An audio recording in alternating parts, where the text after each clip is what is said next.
Welcome to the Deep Dive, where we slice through complex ideas to get to those surprising, impactful nuggets of knowledge. Hey there. Have you ever paused to think about why a specific item costs what it does? Or, how some businesses seem to skyrocket while others just vanish? Or maybe you've wondered about the invisible currents beneath global headlines, shaping everything from your personal investments right down to the bread on your table. Exactly. It's easy to just go about our daily lives without really considering these profound forces. But they're all part of an immense, incredibly intricate system. And today, we're taking a deep dive into understanding capitalism, the dynamic dance of market forces and human behavior. And you'll find it's far more than just dry economics. Oh, absolutely. It's a fascinating, often surprising interplay of human psychology, societal values, and these vast global interactions. That's right.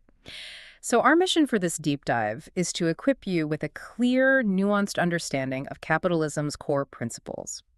We'll look at its surprising strengths, its significant criticisms, and its pervasive impact from your individual choices right up to those massive global trends. And we've pulled together a really comprehensive stack of sources for this.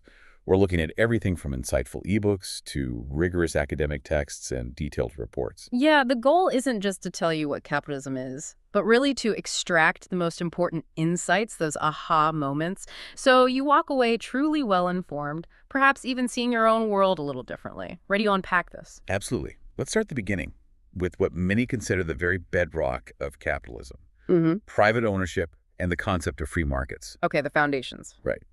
At its fundamental core, capitalism is defined by the private ownership of the means of production. And this isn't just about tangible assets like land or factories. It's more than just physical stuff. Yeah, it extends to intellectual property, to ideas, to the very tools that create wealth.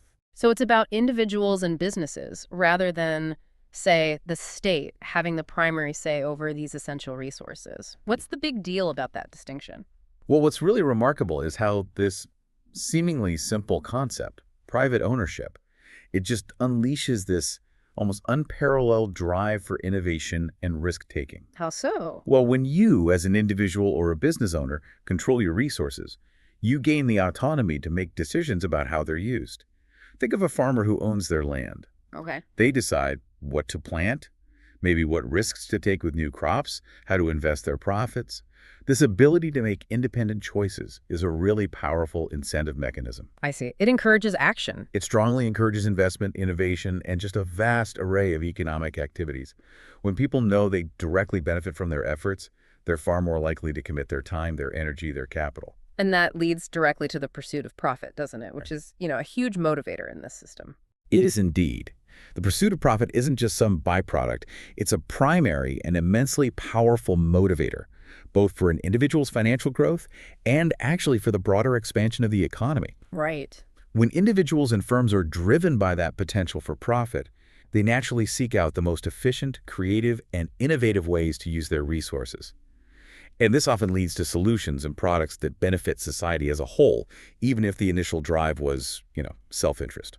Okay, so private ownership sets the stage. How does the free market concept fit into this picture? So the free market describes a system built on voluntary exchanges between buyers and sellers.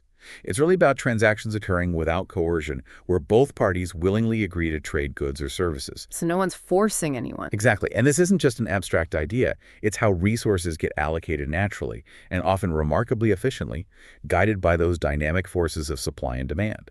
So instead of some central authority dictating prices, the prices just kind of emerge from what people are willing to pay and what producers are willing to sell for. Precisely. And within this framework, competition isn't just like a nice side effect. It's an absolutely crucial mechanism.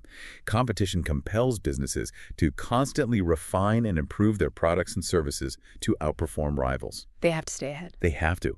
And this isn't merely about gaining market share. It fosters an incredibly fertile environment for innovation.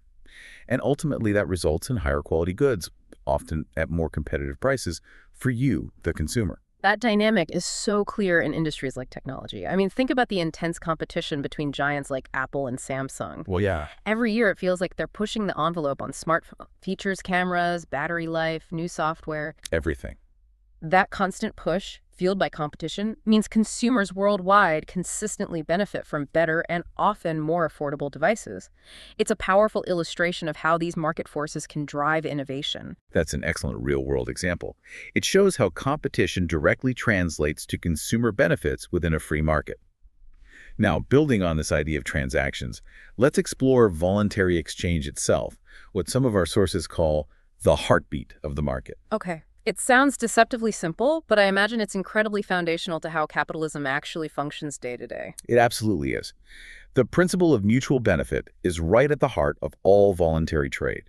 This happens when two parties mutually agree to exchange goods or services, and crucially, each expects to gain something they value more than what they're giving up. So it's not charity.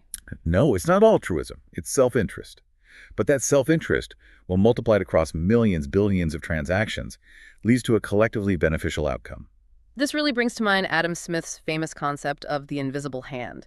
Can you explain how individual self-interest can, maybe counterintuitively, contribute to societal well-being? That's exactly it.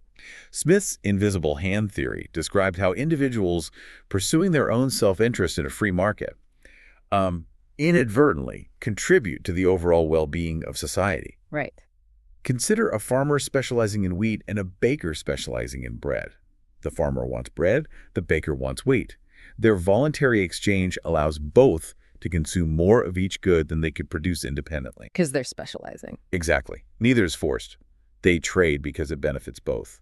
The farmer doesn't necessarily set out to feed the nation, and the baker doesn't intend to support the farmer's livelihood, yet their individual actions, driven by self-interest, create a more prosperous society. So it's not just about these individual transactions, but also about the broader societal framework that allows them to happen smoothly and reliably. That seems critical. That's a crucial point. The effectiveness of these voluntary exchanges is highly contingent upon a robust framework of social cooperation.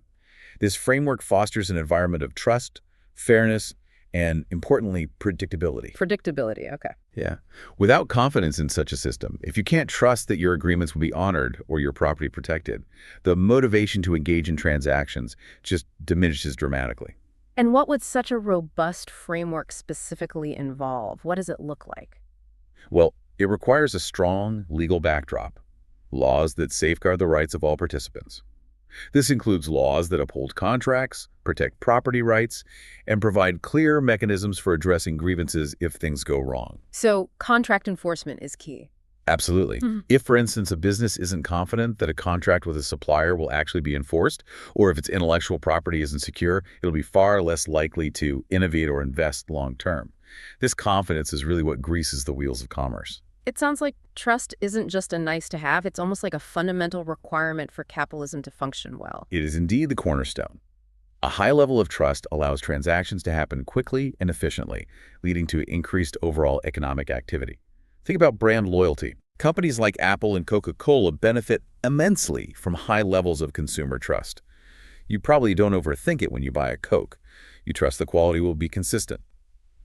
Loyal customers are far more likely to make repeated purchases, which translates into sustained business growth. That trust just reduces the friction in every transaction.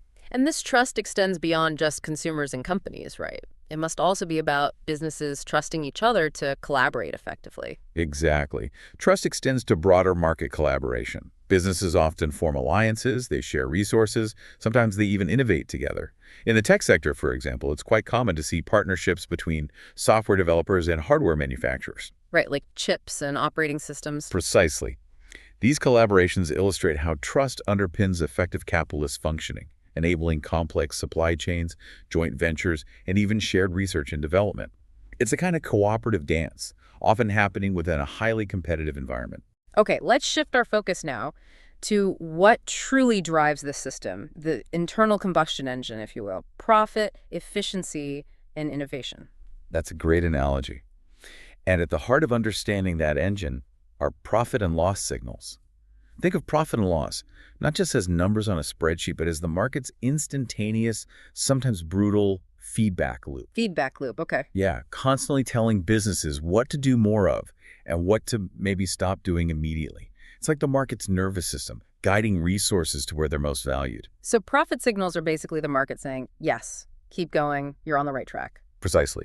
Profit signals indicate financial success where revenues exceed costs.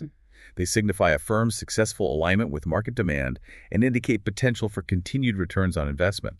When a company consistently makes a profit, it generally means they're effectively identifying and satisfying consumer needs and doing it efficiently. And losses are the opposite signal, the market yelling, "Warning, change course." Yes, loss signals occur when costs surpass revenues. These reflect potential flaws maybe in the product, the marketing, or operational efficiencies. They act as clear harbingers of necessary adjustments, a really strong sign that change has to happen. Can you give an example? Sure, take Apple Inc. Their consistent high profits come from strong branding, innovative products, efficient supply chains. But even Apple faced a loss signal, relatively speaking, when tablet sales started declining a few years back. Right, the iPad market cooled off. Exactly. That feedback prompted strategic innovation, leading to things like the iPad Pro, which was a clear move to realign with evolving consumer needs and regain market traction in that segment. So these signals aren't just reporting history, they're actively guiding future decisions almost in real time. Absolutely. Profitability ratios are critical for guiding investment decisions, operational strategies. When a company is profitable, it has the capital to reinvest maybe in R&D, marketing, expanding its workforce. Fueling growth. Right. Consider Microsoft. During its highly profitable years, it made huge investments in R&D, which led to groundbreaking innovations like Azure, its cloud computing platform. That's a prime example of effective profit utilization, where success fuels further growth and innovation. And when a company faces losses, it's a serious wake-up call, often leading to pretty drastic measures. It absolutely is. Firms encountering losses must reassess their strategic initiatives. That might mean cost-cutting, streamlining operations, or sometimes even divesting underperforming divisions entirely. Selling off parts of the business. Yeah. General Electric's comprehensive restructuring plan a few years ago is a well-documented example. They sold off major, sometimes historic, assets and refocused on core businesses in response to declining profits and mounting debt. They had to adapt or face further decline. This all seems to boil down to incredibly efficient resource allocation, doesn't it? Guided by these signals. It does. Profit and loss signals play a crucial role in effective resource allocation. They guide decisions on how to best utilize financial, human, and physical resources to generate the highest possible returns. Like during the pandemic. That was a perfect example. Companies like Zoom saw this massive surge in demand. They used their booming profits to quickly allocate more resources to server capacity and new features just to keep up. Conversely, hospitality businesses facing devastating losses were forced to reevaluate everything. Pivoting hard. Exactly, often pivoting to focus on takeout and delivery services. These were strategic resource shifts driven by urgent loss signals, a matter of survival for many. So it's a constant dynamic feedback loop that ideally drives continuous improvement. Exactly.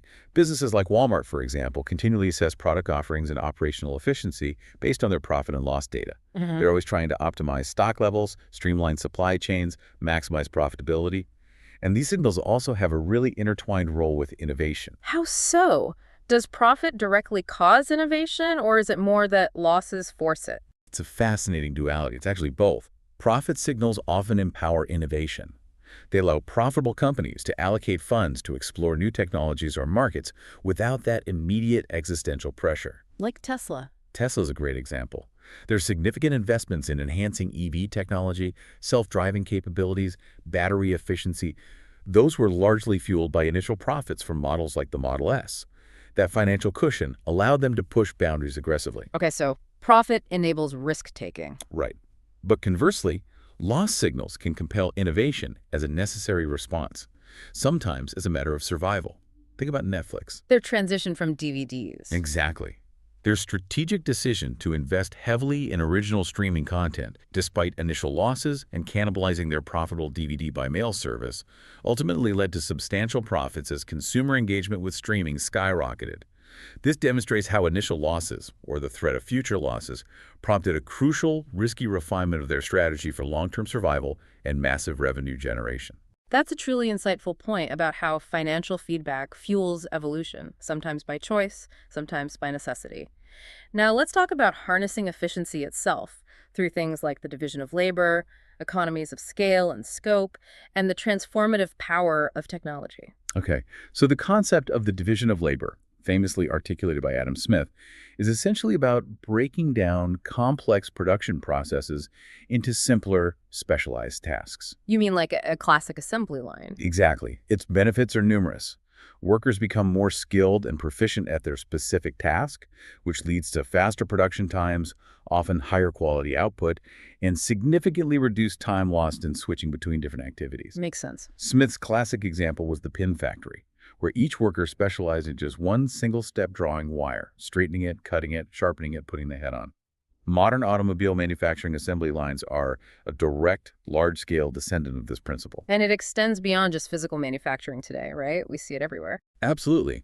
Think about contemporary applications like robots performing specific, highly repetitive tasks in manufacturing welding, painting with incredible precision and speed. Or consider specialized roles in software development. You have front-end developers, back-end engineers, database administrators, data analysts, all contributing to highly efficient workflows because they focus. And this specialization itself can spur innovation. Yeah, that's an interesting point. As workers become deep experts in their narrow domain, they are far more likely to identify inefficiencies and propose improvements within their specific area. Apple's specialized teams working on distinct components of smartphone technology, like the camera team, the chip design team, the display team, are a great example of this specialization contributing to overall product innovation. Okay, next up, economies of scale and scope. These might sound a bit like business jargon, but they seem incredibly important for understanding how companies grow and become efficient. They really are fundamental. Scale refers to the sheer extent of a company's production capabilities. Operating at an optimal scale allows firms to benefit from economies of scale. That means their per-unit production costs actually decrease as their total output increases. So making more makes each one cheaper to produce. Essentially, yes. Huh. Imagine a giant factory producing millions of widgets. The cost allocated to each individual widget for things like machinery, rent, design, it's dramatically lower than if they only produced a few thousand. Got it. And scope. Scope, on the other hand, refers to the range of products or services a firm offers. Diversification, increasing scope, can allow companies to exploit synergies between different products, maybe using the same distribution networks or marketing channels. It can also reduce risk and increase overall market presence. For instance, a company making soft drinks might also own snack food brands, leveraging shared logistics. So it's about getting bigger and broader, but in a smart, strategic way. Precisely. But finding the right balance is absolutely key. Operating at the wrong scale can lead to significant challenges. We talk about overextension. Do big. Yeah, expanding beyond market capacity. Like retailers with vast physical stores struggling when consumer behavior shifted massively online during the pandemic, they were left with underutilized, expensive real estate and high overhead. Conversely, there's underutilization, where a firm is too small to cover its fixed costs effectively. Think of smaller automotive manufacturers struggling to compete against larger rivals who benefit from those massive economies of scale in production and R&D. So hitting that sweet spot, the right scale and scope for your market, is essential for efficient operation. It optimizes resource allocation, minimizes waste, maximizes productivity. Yeah. Apple Inc.'s strategy of a relatively curated, focused product line is a great example of achieving high margins and fierce customer loyalty by finding their optimal scale and scope. They don't try to be everything to everyone. Right. Likewise, Amazon's incredibly rapid scaling of distribution centers during the pandemic showcased effective scale management. They had to expand massively just to meet the surging demand while somehow maintaining efficiency. And technology clearly is a massive catalyst for modern production and efficiency. How exactly has it transformed things on the ground? In several profound ways. First, you have automation and robotics. These have dramatically increased production rates, reduced human error, and ensured incredible precision, especially in fields like pharmaceutical drug formulation, where exact dosages are absolutely critical. And they replace jobs, but also create new ones. That's the dynamic. They reduce certain labor costs and can redirect human workers to more complex, value-added tasks that require judgment or creativity. McKinsey & Company estimates, for instance, that widespread automation adoption could lead to up to a 1.4% annual productivity increase globally. What about artificial intelligence and big data? They seem to be impacting almost everything now. Artificial intelligence, AI, and big data are truly transformative for production. Machine learning algorithms and advanced data analytics provide incredibly deep insights into production processes. They allow businesses to identify inefficiencies and enable optimization strategies they simply couldn't see before. Like predictive maintenance. That's a perfect practical example. AI-powered predictive maintenance uses sensors and algorithms to detect potential equipment failures before they happen, preventing costly downtime and disruption. Or think of Netflix's algorithms for content recommendations. Those are entirely data-driven, allowing for agile production decisions and immediate feedback on what viewers actually want to watch. And what about the Internet of Things and 3D printing? How do they fit in? The Internet of Things, IoT, and 3D printing also play crucial roles. IoT sensors embedded in machinery allow for real-time monitoring of performance and conditions, again feeding into preventative maintenance and leading to significant cost reductions by avoiding unexpected breakdowns. 3D printing, or additive manufacturing, enables customization and flexibility on an unprecedented scale. Like custom medical devices. Exactly, like personalized prosthetics in the medical field or rapid prototyping for product development and manufacturing. And then you have flexible manufacturing systems, or FMS, which use technology to allow for the rapid reconfiguration of entire production lines to adapt quickly to changing demands or new product variations. It sounds like a complex but incredibly synchronized dance of interconnected systems working together. It really is, and that's where systems thinking becomes so valuable. It's a holistic approach that emphasizes understanding the interrelationships within an entire production system, the whole workflow, not just optimizing individual parts in isolation. Like Toyota's system. Exactly. Toyota's renowned production system, which incorporates lean manufacturing principles and just-in-time JIT inventory management, is a prime example of achieving continuous improvement and minimizing waste through this highly integrated systems-level approach. So all this relentless focus on efficiency, these market signals we talked about, ultimately fuels innovation. And innovation seems to be the ultimate catalyst for growth in a capitalist system. Absolutely. In a capitalist system, competition isn't just a feature. It's arguably the primary driver of innovation. Businesses are constantly compelled, pushed, to seek new ways to improve their products and services just to attract consumers and gain, or even maintain, market share. Schumpeter's creative destruction. That's the term the economist Joseph Schumpeter famously used, creative destruction, where continuous innovation leads to the evolution of entire industries, often replacing older ones entirely. Think about the meteoric rise of smartphones making flip phones obsolete, or cloud computing transforming how businesses handle data and software, or the current revolution being brought about by artificial intelligence across so many sectors. And we saw this play out dramatically, almost in fast forward during the pandemic, didn't we? The need for rapid innovation was intense. We truly did. The COVID-19 pandemic clearly exemplified how entrepreneurship drives innovation under pressure. Companies like Zoom and Peloton experienced explosive growth almost overnight by providing essential services for suddenly remote work and home fitness needs. They had to innovate incredibly rapidly just to meet that urgent emerging demand. Entrepreneurs are often the ones who spot those unmet needs, sometimes even before consumers fully realize they have them, right? Precisely. Entrepreneurs are often recognized for identifying gaps in the market and conceiving novel solutions. Apple Inc.'s introduction of the iPhone back in 2007 is such a classic example. Steve Jobs famously recognized an unmet need for a single integrated device that seamlessly combined a phone, an internet communicator, and an iPod. He put it all together. By merging these existing functionalities in a new way, Apple didn't just fill a gap. It created an entirely new consumer experience and market category.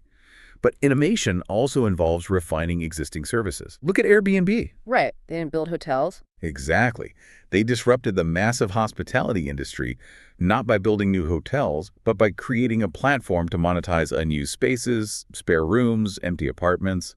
They connected travelers with affordable lodging options and created significant value for both hosts and guests, all by innovating a service model. And it's not always just about the bottom line anymore. There's a growing trend towards innovation with a purpose, like sustainable entrepreneurship. Indeed. Tesla, for instance, didn't just enter the automotive industry.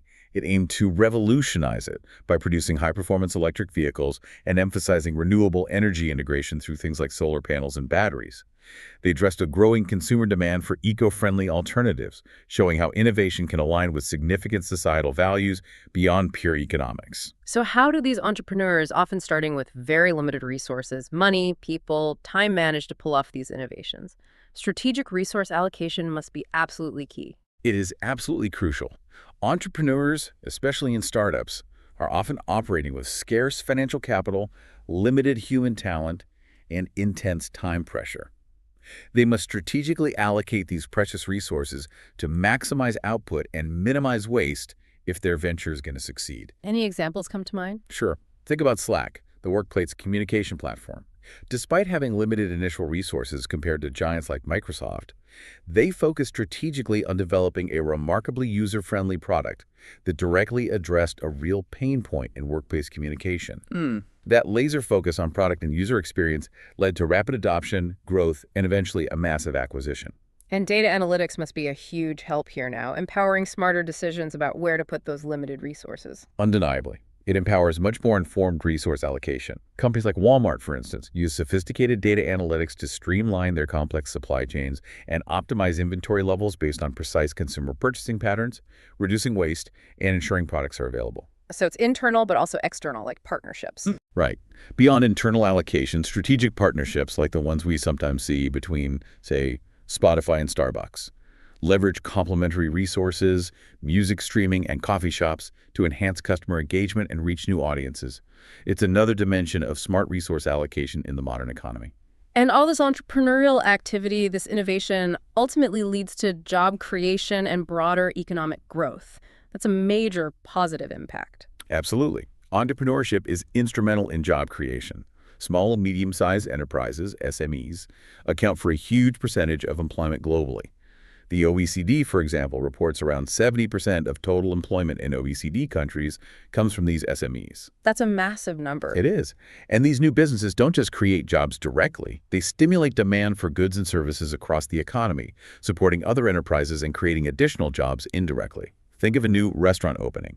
It immediately creates demand for local food suppliers, maybe construction services for the build-out, marketing agencies, cleaning services, and so on. It has ripple effects. And it ensures the marketplace stays competitive and dynamic, which benefits everyone in the long run. Precisely. Entrepreneurs promote competition by introducing new products, new services, sometimes entirely new business models. They challenge established companies to innovate and improve themselves, or risk being left behind. This dynamic ultimately benefits you, the consumer, with better quality products, often lower prices, and certainly greater choices. Consider how e-commerce platforms like Amazon and Shopify completely transform the retail landscape, forcing traditional retailers to adapt drastically. And there are rules to prevent things getting out of hand, like monopolies. Yes, it's worth noting that most capitalist economies have antitrust regulations specifically designed to prevent monopolies, or at least regulate them, and promote a competitive landscape. The idea is to ensure fair pricing and accessibility for consumers and prevent single companies from having too much market power. That's been a fascinating look at the internal dynamics and driving forces of capitalism, the engine room, so to speak. Now let's zoom out to the global stage and explore part 3. Navigating the global landscape, specifically focusing on the critical roles of trade and money. Right. When we talk about global markets and international trade, the principle of comparative advantage is absolutely foundational. This idea, most famously articulated by the economist David Ricardo, defines a nation's ability to produce certain goods or services at a lower opportunity cost than other nations. Okay, opportunity cost again. So if it costs my country less in terms of what we give up doing instead, we should focus on making that thing. Exactly. It's not just about being the absolute best at producing something, but being the most efficient relative to other things you could be producing. This principle encourages countries to specialize in producing the goods they are relatively most efficient at, and then trade with others for the things they're less efficient at producing. And the result is more stuff for everyone. Generally, yes. The result, ideally, is higher quality products available globally, often at lower prices, because everyone is playing to their strengths. Imagine a coastal nation naturally suited for fishing, specializing in that, while a landlocked nation with fertile plains specializes in agriculture. Their trade allows both populations to consume fish and grain more efficiently and cheaply than if each tried to do everything themselves. And what determines this advantage? Natural resources. That's a big one.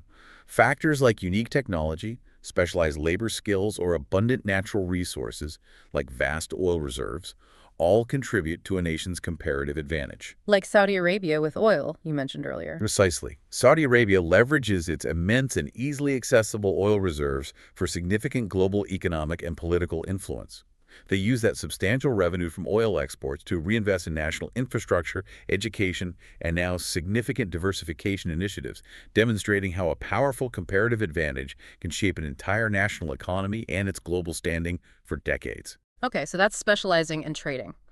On the other side of the coin, we have the idea of self-sufficiency. What are the implications of a nation trying to produce absolutely everything itself and not rely on foreign imports?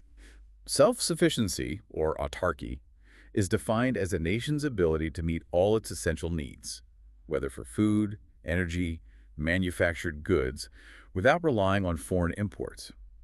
While it might sound appealing from a security standpoint, economically, it often leads to highly inefficient resource allocation, Why inefficient?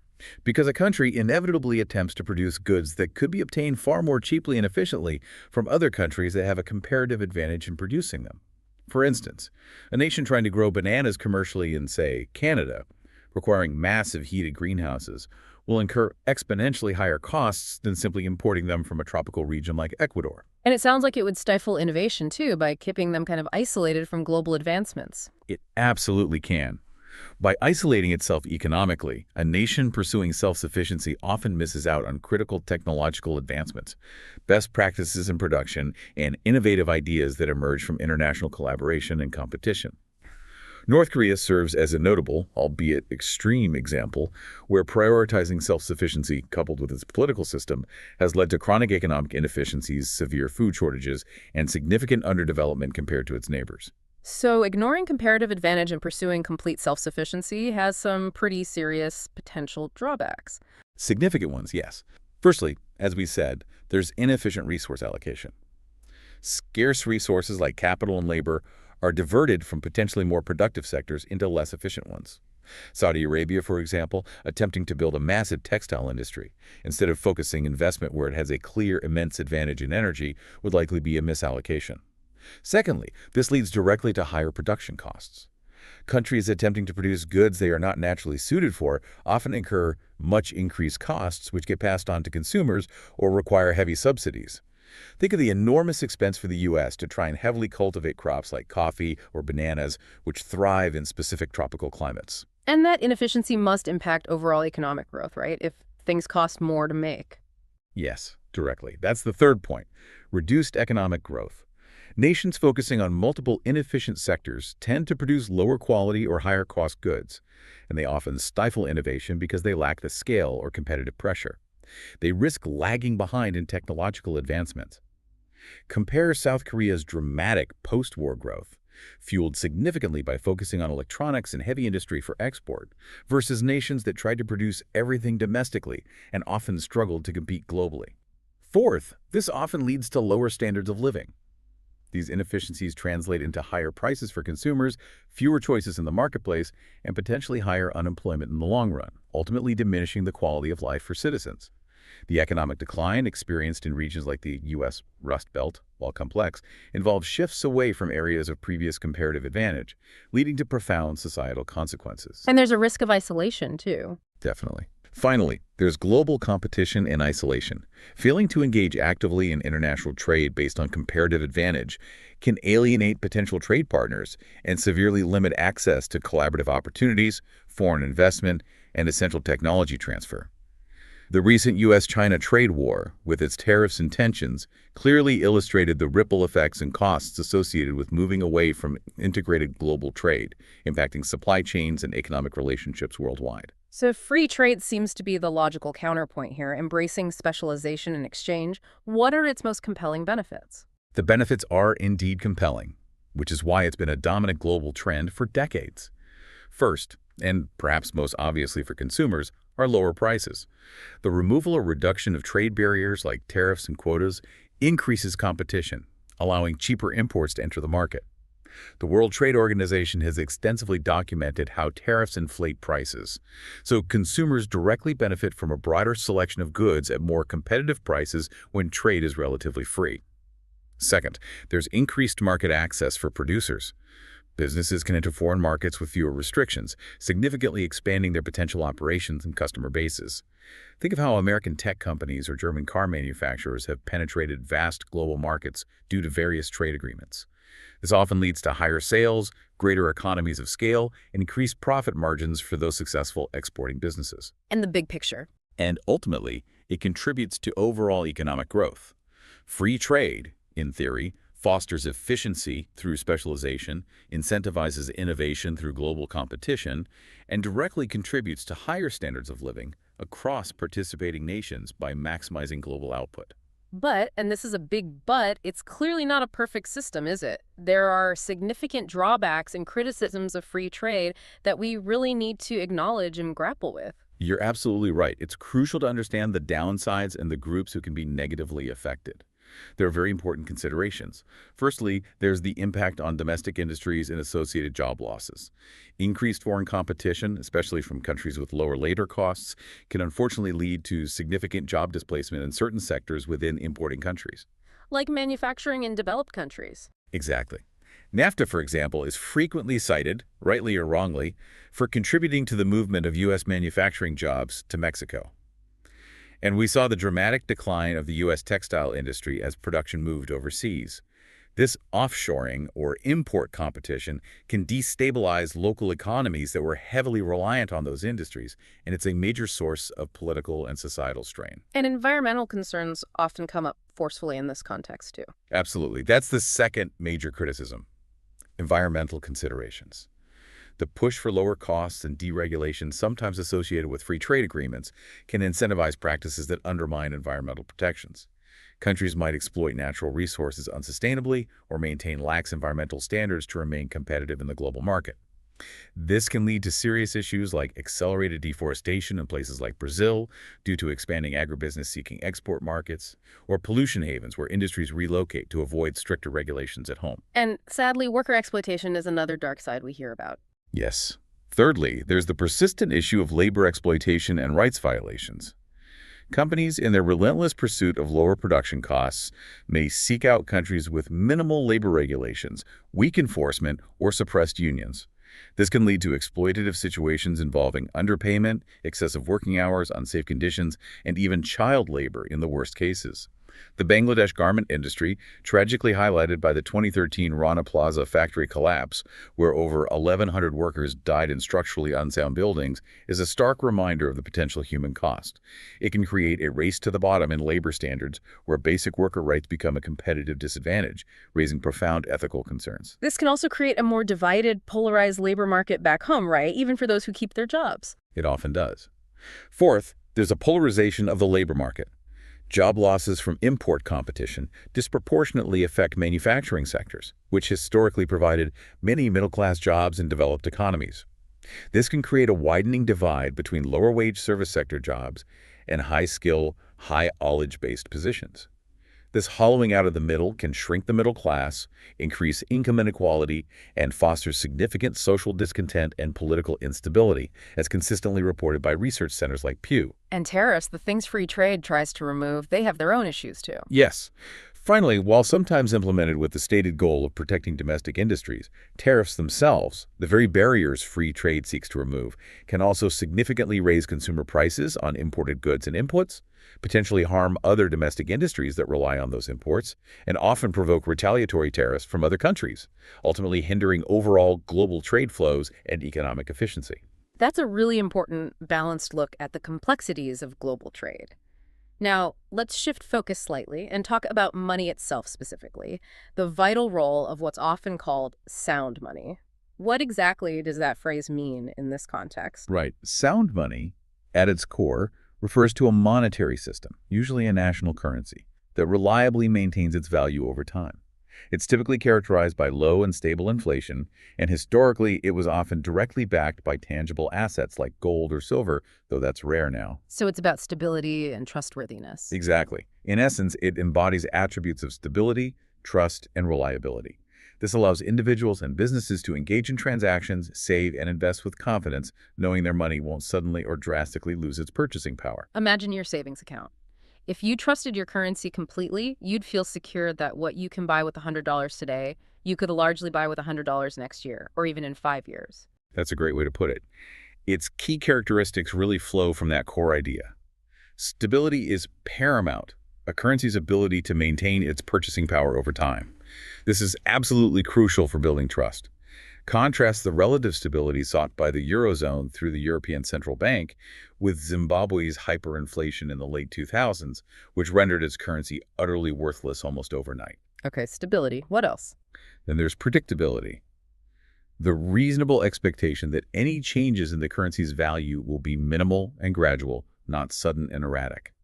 This is vital for any kind of long-term financial planning, from personal retirement savings to large corporate investments spanning years or decades. Acceptance is also key. It must be widely recognized and trusted by individuals and businesses as a medium for transactions. And the practical stuff matters too, right? Like being able to make change. Absolutely. Practicality is crucial. Divisibility is the capacity to be easily divided into smaller units without losing value, enabling transactions of vastly varying sizes, think dollars into cents, or historical gold coins being divisible, or even modern digital microtransactions. Durability means the physical money, if it exists, can withstand wear and tear, ensuring usability over extended periods like the robust polymer banknotes now used in Canada and Australia compared to traditional paper money. Portability seems obvious, but important. Portability is its ease of transport and exchange, which simplifies commerce. This has evolved dramatically from heavy coins to paper money to modern digital currencies like Bitcoin or mobile payment apps like Venmo or Apple Pay, which make value extremely portable. And finally, recognizability features that make it easily identifiable as authentic, preventing counterfeiting and ensuring confidence in its legitimacy. Think of the intricate security features embedded in the United States dollar or the euro. So how does this soundness, this stability and trustworthiness actually contribute to broader economic stability? What's the mechanism? A stable currency sends clear price signals throughout the economy. Investors and consumers can make more informed decisions about capital investments, future costs, and potential revenues without the constant noise and uncertainty of wild currency swings distorting those signals. So it reduces risk. It significantly reduces uncertainty. It also allows for more effective inflation control. Sound monetary policy, usually conducted by a central bank, helps anchor inflation expectations among the public and businesses, which in turn helps preserve the currency's purchasing power. Switzerland, for instance, has a long-standing global reputation for low inflation, which protects savings and encourages long-term investment. While again, Zimbabwe's hyperinflation tragically eroded the life savings of its citizens in a very short period. And it helps with international trade, too. Yes, sound money greatly facilitates trade. It acts as a common, reliable measuring stick for comparing prices across borders and significantly reduces the exchange rate risks involved in international commerce. A stable currency like the euro, despite its own challenges, has certainly facilitated trade within the Eurozone, contributing to Germany's robust export sector, for example. And it directly impacts those crucial investment decisions we keep coming back to. It absolutely does. Confidence in a currency's future stability encourages investment decisions. People and companies are more willing to invest in assets, build businesses, or fund infrastructure projects within that economy. Conversely, serious doubt about a currency's future value quickly leads to capital flight people desperately trying to get their money out of that currency and into something perceived as safer. We saw this clearly with Venezuelans turning to the US dollar or other assets to preserve their wealth during their country's severe economic crisis and hyperinflation. Nobody wants to hold, let alone invest long-term in, a currency that might evaporate tomorrow. So, what happens when money isn't sound? When it loses these key characteristics of stability and trust, what are the consequences? The impact of unsound money is profound and often devastating for an economy and its people. It can lead to increased inflation or even deflation, both of which introduce significant instability. Hyperinflation, as we saw in Zimbabwe in the late 2000s or the Weimar Republic in Germany in the 1920s, renders currency practically worthless overnight, wiping out savings and destroying commerce. Deflation, a sustained fall in prices like Japan experienced for periods in the 1990s and 2000s, can also be damaging as it discourages spending and investment because people delay purchases expecting even lower prices later, leading to economic stagnation. And it erodes that crucial trust. Exactly. There's a dramatic reduced trust among participants. When people lose confidence in the currency, they may resort to hoarding physical goods, using alternative currencies if possible, or just drastically cutting back on spending and investment. This decreased demand hurts businesses, leads to unemployment, and can create a vicious cycle. We saw a milder version of this with the cash conservation and uncertainty spikes during the initial phase of the COVID-19 pandemic. And it makes the economy very volatile. Yes. Fundamentally, it causes extreme economic volatility. An unstable currency leads to erratic spending and investment patterns, creating damaging boom and bust cycles that make sustainable growth impossible. We see high volatility, for instance, in many cryptocurrencies, which limits their use as a stable medium of exchange for everyday transactions, despite their other potential attributes. Historical examples like the Weimar Republic show how quickly hyperinflation can destabilize not just the economy, but the entire social and political fabric. We've certainly seen central banks taking some extraordinary measures recently, especially during the pandemic, quantitative easing, massive increases in the money supply. How does all that fit into this sound money discussion? Does it challenge the concept? That's a really important contemporary question. Recent developments in monetary policy definitely challenge some traditional notions of sound money.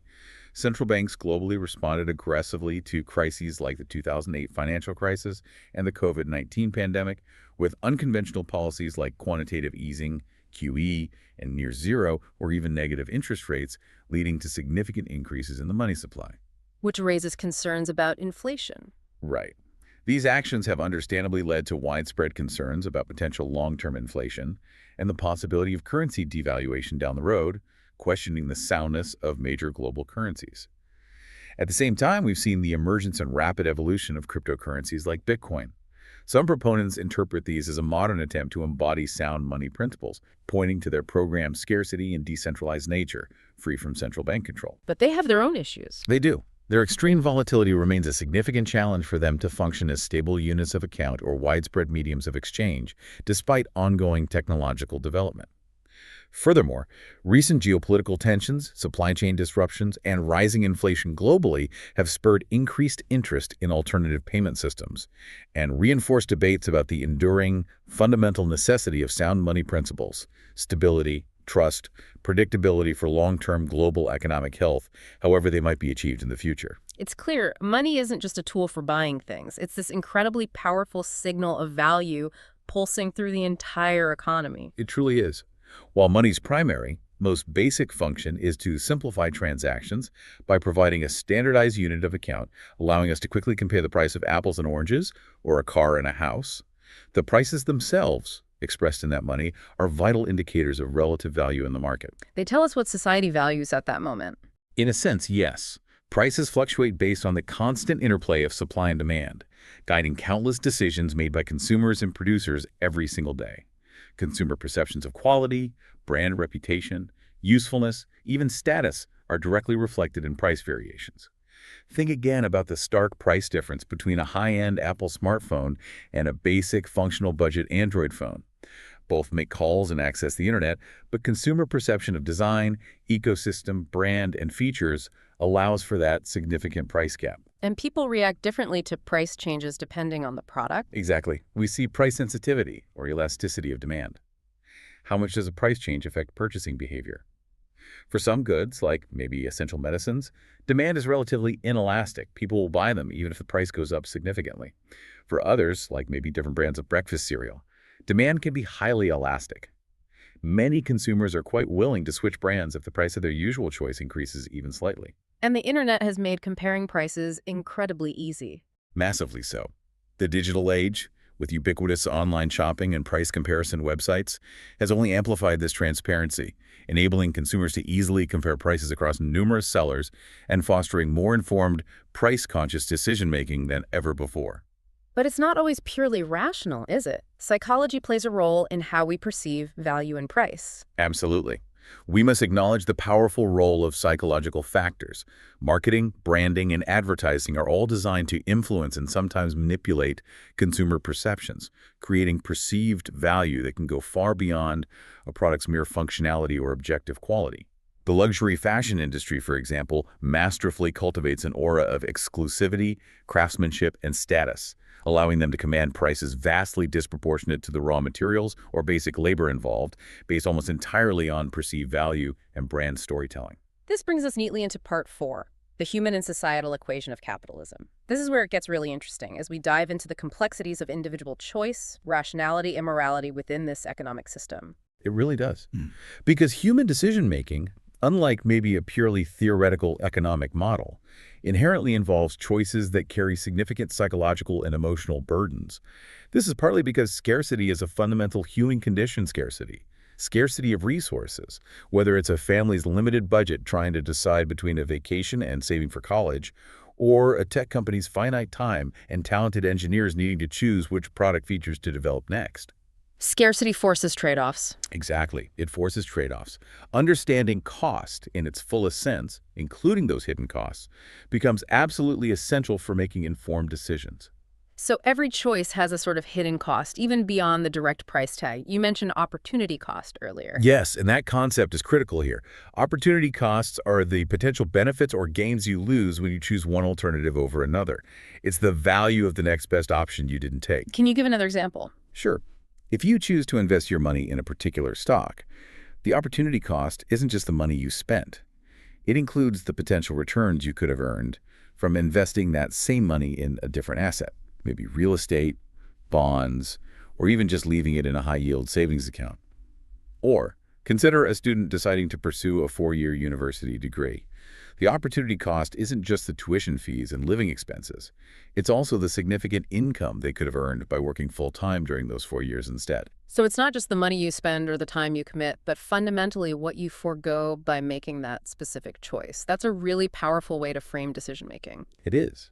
And actively evaluating these alternatives, thinking about the opportunity costs, is crucial for making sounder decisions that align with your long-term goals and minimizing potential regret down the line. It fosters a greater sense of awareness and ownership over your choices. For example, when buying a car, assessing not just the purchase price but also long-term maintenance costs, fuel efficiency, and insurance against the backdrop of what else you could do with that money over the car's lifetime helps you make a choice that truly fits your priorities. And this applies to non-financial decisions too. Absolutely. This also plays into broader resource allocation and prioritization in life.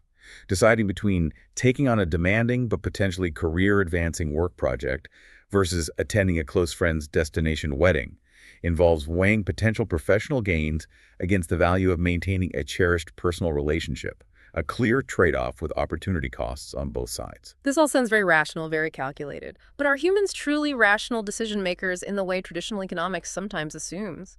What does the evidence suggest? That's a fantastic and highly debated question. Rationality, in its purest form, is defined as being based on reason or logic. It encompasses cognitive processes like problem-solving, analyzing information, and foresight planning for the future. Humans, unlike animals responding purely instinctually to immediate stimuli, possess this unique capacity to pause, deliberate, weigh options, and consider multiple potential outcomes before acting. The ability to think ahead. Right. A key aspect of this is our capacity to delay gratification, to resist an immediate reward for a potentially larger or better reward later. This was famously illustrated by Walter Mischel's classic marshmallow experiment. Where kids waited for a second marshmallow. Exactly. Children who could resist the immediate temptation of eating one marshmallow right away in order to get 2 marshmallows later tended, on average, to achieve better life outcomes years later in areas like academic success and self-control. This ability is crucial for rational financial planning, choosing to save for retirement versus impulsive spending today. But our emotions play a massive role too, don't they? Sometimes seeming to override pure logic. Absolutely. It's a constant, complex interplay between reason and emotion. Emotions can be incredibly valuable signals. A gut feeling of fear, for instance, might instinctively help you avoid a risky investment that a purely rational analysis also warns against. But strong emotions like fear, greed, or even excitement can also cloud judgment, leading to impulsive or biased decisions that aren't logically sound. It's this dynamic tension that behavioral economics explores in depth. And beyond our individual choices, rationality is important for society. Hugely important. Rationality, or at least the aspiration towards it, is vital for societal functioning. It underpins democratic processes that rely on informed debate and reasoned choice. It's essential for an informed citizenry capable of evaluating complex issues. And it's critical for our collective ability to address huge global challenges like climate change or public health crises, which demand long-term, evidence-based, reasoned approaches rather than purely emotional reactions. Okay, so beyond logic and economics, our choices also carry deeply personal moral consequences. How does that factor into the capitalist system? It factors in profoundly, because economic choices are rarely just economic. Ethical decision-making inherently requires weighing the potential benefits and harms of our actions, not just to ourselves but often to others, aligning with what we might call our moral compass or conscience. Like honesty versus dishonesty. That's a fundamental example. Honesty, generally, tends to cultivate trust, strengthen relationships, and lead to positive long-term outcomes, even if lying might offer a short-term advantage. Deceit, conversely, often leads to internal guilt, damaged relationships, and loss of reputation. On a larger scale, engaging in environmental activism can provide a profound sense of purpose and moral satisfaction for individuals, while choosing to prioritize short-term financial gains at the expense of significant environmental damage can lead to internal conflict, public condemnation, and long-term societal costs. And some issues are incredibly complex morally. They are. Complex societal dilemmas, like ongoing debates around euthanasia, abortion rights, or even fair distribution of resources, demand deep ethical reflection and often lead to significant social divisions, highlighting the immense weight and complexity of these moral considerations within any society, including capitalist ones. So, is there such a thing as objective moral value in this context? Principles that might be considered universally true, regardless of individual opinion or economic calculation? That's a deep philosophical question, but the concept of objective moral value posits exactly that certain ethical principles remain constant and universally valid, despite shifting individual opinions or cultural norms.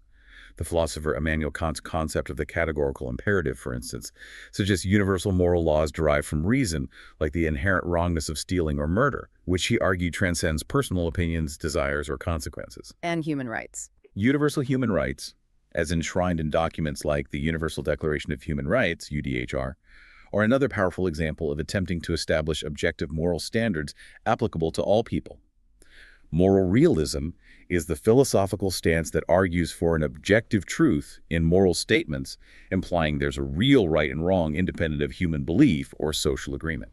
So how do these potentially objective moral values interact with the more subjective economic values we talked about earlier, the ones shaped by individual preferences, context, and market forces? That's where it gets really complex.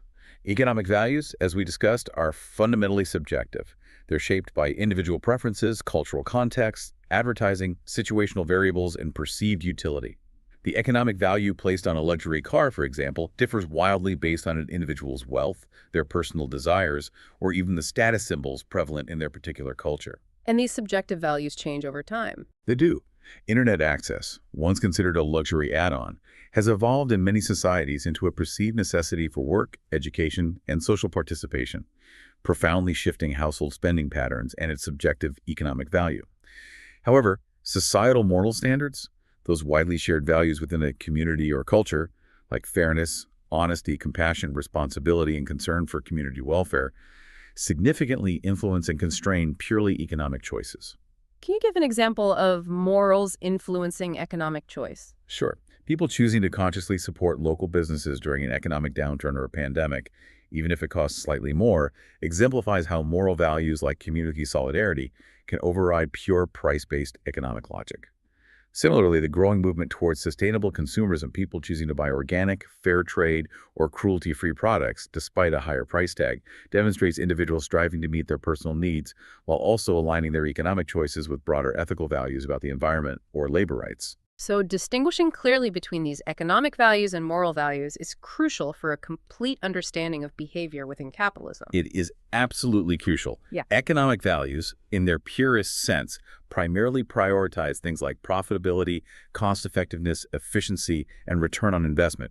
This purely economic logic might lead a company to outsource manufacturing to a country with lower labor costs and fewer regulations to maximize profit, which, while potentially economically rational for the firm, might overlook the significant moral implications of job losses in the home country or potentially exploitative labor conditions abroad. And moral values prioritize different things. Right. Moral values, in contrast, prioritize ethical considerations, things like human dignity, justice, fairness, the common good, environmental stewardship, and the well-being of stakeholders beyond just shareholders. This perspective would compel a company to implement fair labor practices, ensure safe working conditions, and pay living wages, even if it leads to higher short-term costs and potentially lower profits. And these often intersect, creating difficult dilemmas and trade-offs. Frequently. They are often intertwined, leading to complex decisions with both economic and ethical dimensions. Consider a for-profit hospital. And purely economic choice might be to prioritize treating patients with comprehensive insurance who guarantee higher reimbursements.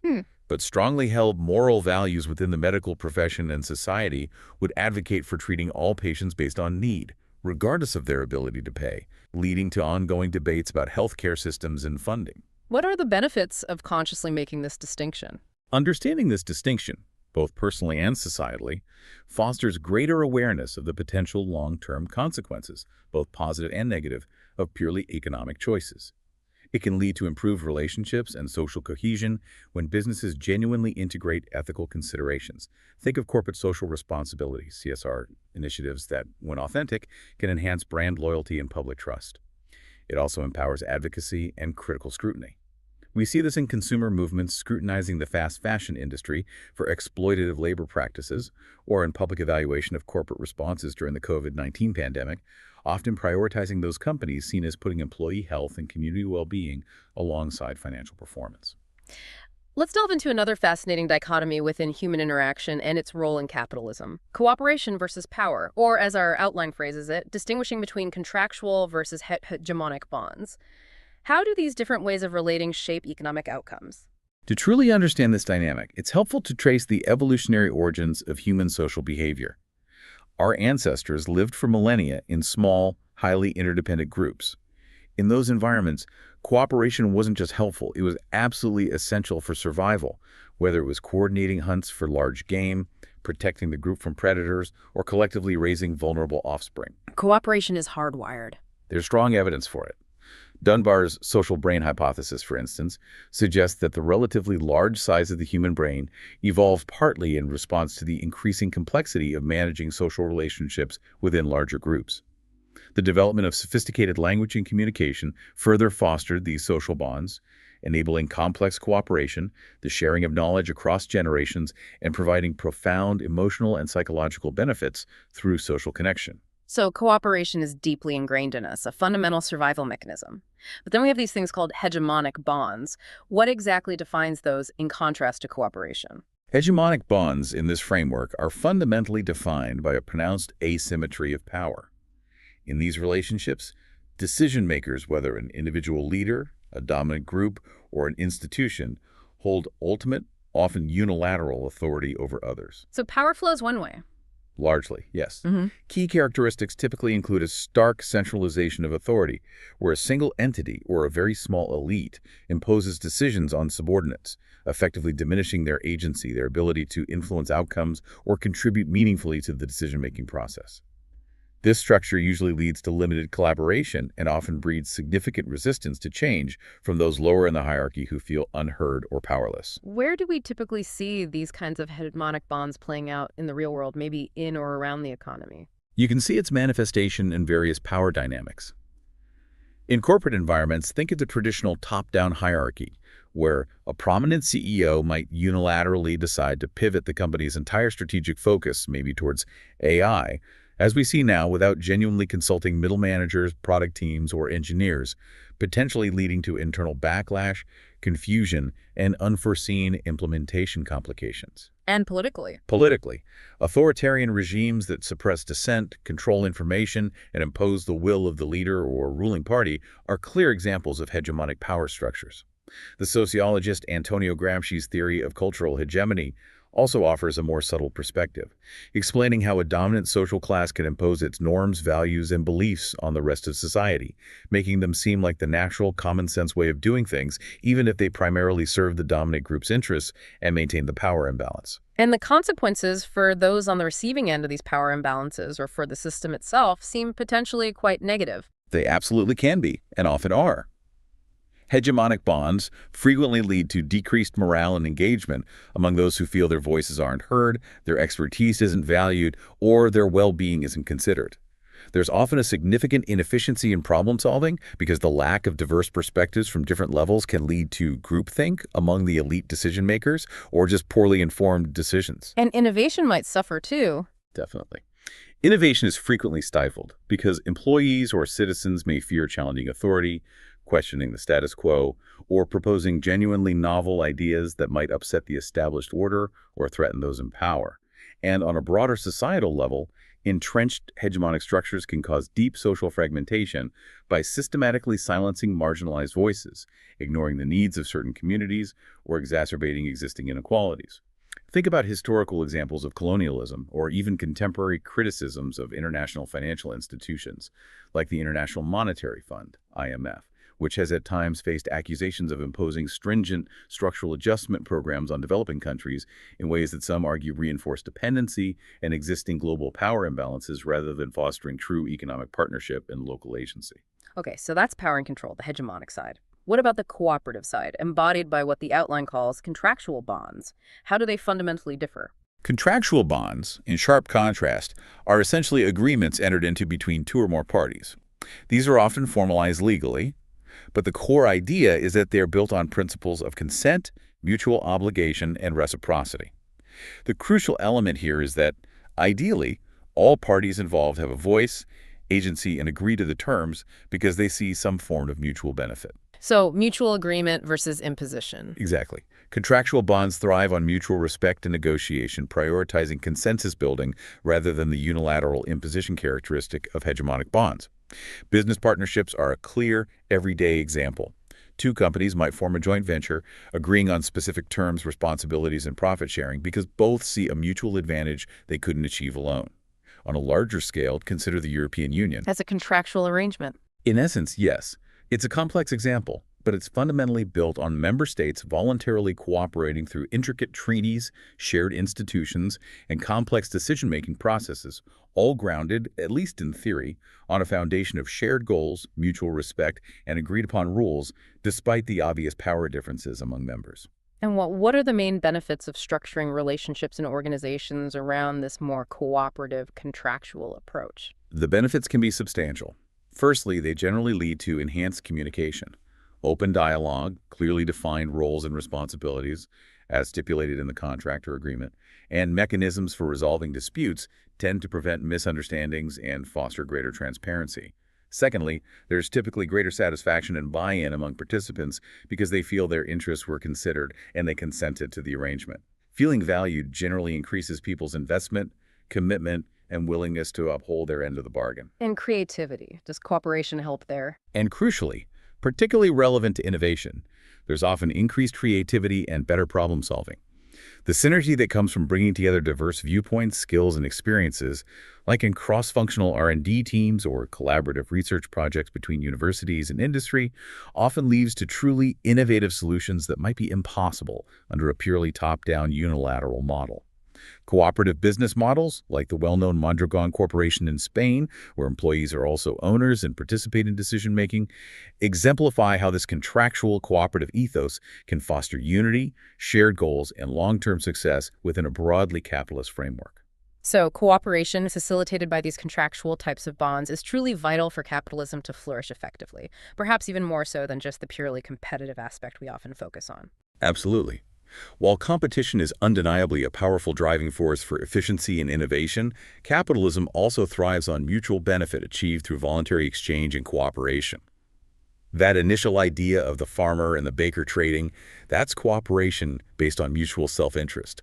This dynamic inherently requires a foundation of trust to foster collaboration not just between buyers and sellers, but also among businesses themselves, leading to strategic alliances, resource sharing, the development of industry-wide standards, and complex supply chains. And these mutual benefits drive growth. Yes, these mutual benefits, facilitated by trust and cooperation, ultimately drive economic growth. Businesses create value not just for themselves, but ideally for their customers, employees, suppliers, and other stakeholders. Consider a company like Unilever, which has made a strong public commitment to sustainable sourcing and practices. This approach not only potentially enhances its long-term reputation and brand image, but can also drive consumer demand from ethically minded shoppers and foster stronger relationships with suppliers who share those values a form of mutual benefit. And this cooperation involves more than just businesses interacting with each other. It does. It involves ongoing collaboration among various market participants, businesses responding to consumer feedback to improve products, workers collaborating within firms, firms collaborating with universities on research. Crucially, capitalism's framework, at its best, encourages collaborative wealth creation through these voluntary exchanges, promoting shared prosperity rather than operating solely as a zero-sum game, where one party's gain must mean another's loss. The rise of cooperative businesses, B Corp, and social enterprises that explicitly focus on mutual aid, community benefit, and sustainable practices further illustrates this cooperative potential within capitalism. What about the role of government in fostering this cooperation? Even government has a vital role here, not just as a referee enforcing rules, but potentially as a facilitator of cooperation. Governments establish the essential legal frameworks, enforce contracts, which are the bedrock of contractual bonds, protect property rights, and can actively support cooperative economic models through targeted policies, regulations, and incentives. Think about the Nordic model in countries like Denmark or Sweden, which successfully integrates expensive social safety nets and strong labor protections, requiring cooperation between government, unions, and businesses, alongside fundamentally capitalist, market-based economies. It shows cooperation and competition can coexist. This paints a picture of a system with immense potential for prosperity and innovation, driven by both competition and cooperation. But it also clearly has inherent challenges and criticisms that we need to address directly and honestly. Let's tackle that now in part 4.3. Addressing capitalism's challenges, focusing specifically on inequality, exploitation, and the persistent problem of monopolies. Right. It's crucial to acknowledge that capitalism, particularly if left entirely unregulated or if its benefits are not widely shared, can indeed lead to, and sometimes exacerbate, systemic economic inequalities and contribute to vast global wealth disparities. Widening gaps. Yes. We often see the marginalization or lagging behind of certain populations.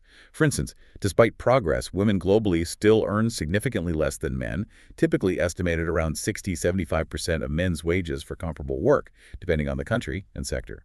Minority groups and indigenous communities also frequently face systemic barriers in education, hiring, access to capital that hinder their full economic participation and opportunity within capitalist systems. And the exploitation of labor, particularly in global supply chains, remains a very serious and persistent concern. It absolutely is. The globalization of production under capitalism has, undeniably, sometimes led to severe exploitation in low-wage labor markets, particularly where regulations are weak or unenforced.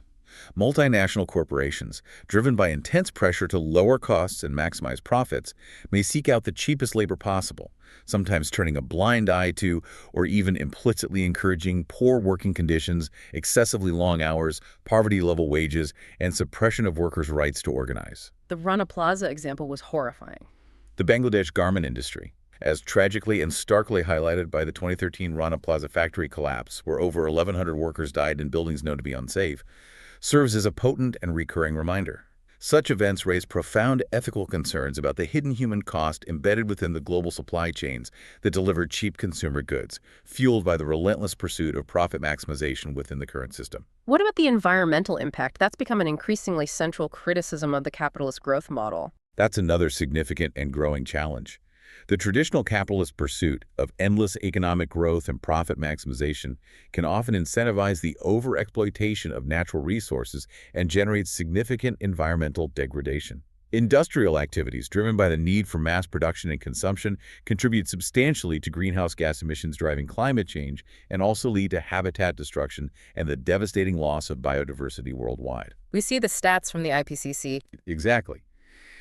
The Intergovernmental Panel on Climate Change, IPCC, for example, estimates that human activities, largely driven by industrial economies, have already caused approximately 1.1 degrees C of global warming above pre-industrial levels, with increasingly severe consequences. There's a difficult duality here. While developing nations like China and India have adopted more market-oriented capitalist practices that have undeniably lifted hundreds of millions of people out of extreme poverty, a monumental achievement, this rapid development has often come at a significant environmental cost, including severe air and water pollution, deforestation, and massive carbon footprints. Balancing vital economic development with urgent environmental sustainability remains one of the most critical and complex challenges facing global capitalism today. Finally, let's specifically discuss the problem of monopolies within capitalism. What are they again, and why are they considered such a challenge to the system's supposed benefits? Monopolies are market structures where a single entity, one company, controls virtually the entire supply of a particular good or service, leading to a fundamental lack of competition. Sometimes an oligopoly, where just a few firms dominate, can have similar effects. And the main problem is higher prices. That's often the most immediate and tangible consequence for you, the consumer: higher prices. Without any meaningful competitive challenge, a monopoly, or a dominant firm in an oligopoly, can often set inflated prices for its goods or services, well above what a competitive market would allow. Consider the telecommunications or cable internet industry in some regions, where a few major firms often dominate local markets. This frequently leads to significantly higher broadband prices in countries like the US, compared to other developed nations with more competition. Beyond just higher prices, monopolies can also become inefficient due to lack of pressure, and they may engage in price discrimination, charging different prices to different groups of consumers, which can deepen socioeconomic disparities. And if there's no competition, what happens to that engine of innovation we talked about earlier? Does it just seize up? It's significantly dampened, often severely. That's the second major issue: reduced innovation and potentially slower economic growth.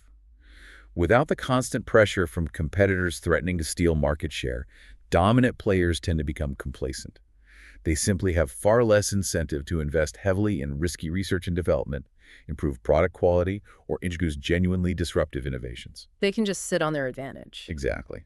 We've seen historical examples, or accusations at least, of pharmaceutical companies potentially delaying the introduction of cheaper generic medications or engaging in tactics to extend patent protection artificially to protect their monopoly profits. This kind of stagnation inhibits the emergence of new ideas, restricts opportunities for entrepreneurs and smaller competitors, and can ultimately lead to slower productivity growth and potentially higher unemployment rates for the economy as a whole. And what are the broader social and economic impacts of allowing monopolies to form or persist? Monopolies, or excessive market concentration, have significant social and economic impacts beyond just prices and innovation. Diminished consumer choices and the perception of unfairness or exploitation can erode public trust in both the specific companies and the market system itself, leading to widespread calls for government regulation or even breakups. Monopolies can also result in a highly unequal distribution of wealth and income, concentrating vast profits and economic power among a very few corporations and their shareholders, potentially exacerbating societal inequalities. The recent intense public and regulatory scrutiny of big tech firms like Facebook, Meta, Amazon, Google, Alphabet, and Apple regarding their market dominance and potential anti-competitive behavior highlights these deep-seated concerns about concentrated market power in the modern digital economy. So we've painted a truly complex, multifaceted picture today. Capitalism emerges as this incredibly dynamic system built fundamentally on private ownership and voluntary exchange. It's relentlessly driven by profit signals and the pursuit of efficiency, constantly shaped and reshaped by global trade flows, and perhaps most profoundly deeply influenced by the intricacies of human behavior, our psychology, our values, and our societal structures. It certainly has an immense, almost unparalleled capacity for generating wealth, driving technological innovation, and improving material living standards in countless ways throughout history. Yet, as we've explored in detail, it also presents inherent and persistent challenges. These relate to potentially widening inequality, the risks of labor exploitation, significant environmental impacts, and the dangers associated with the concentration of market power in monopolies or oligopolies. It's not a simple good or bad system. It really isn't. So here's a final thought for you, our listener, to take away from this deep dive.